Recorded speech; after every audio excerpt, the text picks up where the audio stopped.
36 साल की स्वरा भास्कर की उनके शौहर फाहद अहमद के साथ एक तस्वीर जैसे ही वायरल हुई तो उसने सोशल मीडिया पर तूफान ला दिया। इस फोटो में इन दोनों के अलावा जो शख्स नजर आ रहा है उसने हाल ही में ऐसा विवादित बयान दिया था जिसे लेकर पहले से ही बवाल मचा हुआ है। वायरल तस्वीर में स्वरा और फाहद के साथ all India Muslim personal law board के प्रवक्ता मौलाना सज्जाद नोमानी हैं, जिनके बगल में खड़े होकर स्वरा फोटो क्लिक करवाती दिखी। इस फोटो में न केवल मौलाना को लेकर स्वरा को ट्रोल किया जा रहा है, बल्कि उनके लुक को लेकर भी ट्रोलर्स क्लास लगा रहे हैं। मौलाना के साथ की स्वरा की फोटो उनके पति फाहद अहमद ने ट्विटर पर शेयर की। एक फोटो में फाहद मौलाना के साथ अकेले हैं, तो वहीं दूसरी फोटो में वो अपनी बीवी और एक्ट्रेस स्वरा भास्कर संग पोज देते दिख रहे हैं। तस्वीर शेयर कर उन्होंने लिखा, जनाब हजरत मौलाना सज्जाद नोमानी साहब की खिदमत में हाजिर हुए और उन्होंने हमें खूब दुआओं से नवाजा।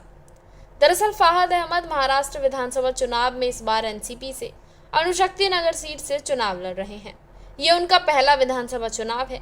इस सीट से उनकी भिड़ंत पूर्व मंत्री नवाब मलिक की बेटी सना मलिक से है। इसी चुनाव में अपने शौहर के लिए स्वरा भास्कर भी मैदान में उतरी हैं, जिसके तहत उन्होंने मौलाना नोमानी से मुलाकात की। स्वरा इस फोटो में पिच कलर की चिकन वर्क का सूट पहने हुए हैं। एक्ट्रेस ने दुपट्टा सिर से पूरा कवर किया हुआ है, जिसके बाद से ट्रोलर्स उनके लुक, बढ़े वजन के अलावा बुर्का ना पहनने पर जमकर खरी खोटी सुना रहे हैं। इसके पीछे की एक और वजह है कि एक्ट्रेस सोशल मीडिया पर हमेशा सामाजिक मुद्दों और महिलाओं के अधिकारों को लेकर बात करती रहती हैं। ऐसे में उन्होंने मौलाना से मुलाकात की, जो महिलाओं पर विवादित बयान भी दे चुके हैं। एक बयान पर तो खूब बवाल मचा था, जिसमें उन्होंने कहा था, फर्क नहीं पड़ता कि बेटी हिजाब पहनकर कॉलेज जा रही है या नहीं, उसे अकेले नहीं छोड़ा जाना चाहिए।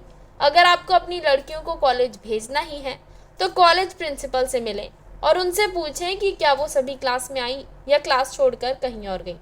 ज़्यादातर कमेंट्स तो ऐसे हैं जिसे यहाँ पर बोला भी नहीं जा सकता। अपने बयानों की वजह से स्वरा हमेशा सुर्खियों में बनी रहती हैं। बीते महीने एक्ट्रेस ने मुख्य न्यायाधीश डीवाई चंद्रचूड़ को लेकर भी कई सवाल उठाए थे। ये सवाल एक्ट्रेस ने चंद्रचूड़ के इस बयान पर उठाए थे, जिसमें उन्होंने कहा था कि कई बार हम लोग समाधान पर नहीं पहुंच पाते हैं। अयोध्या राम जन्मभूमि, बाबरी मस्जिद विवाद पर भी कुछ ऐसा ही हुआ था, जो 3 महीने कर मेरे सामने थे। मैं उस वक्त ईश्वर के सामने बैठा और कहा कि हमें इसका समाधान ढूंढना होगा।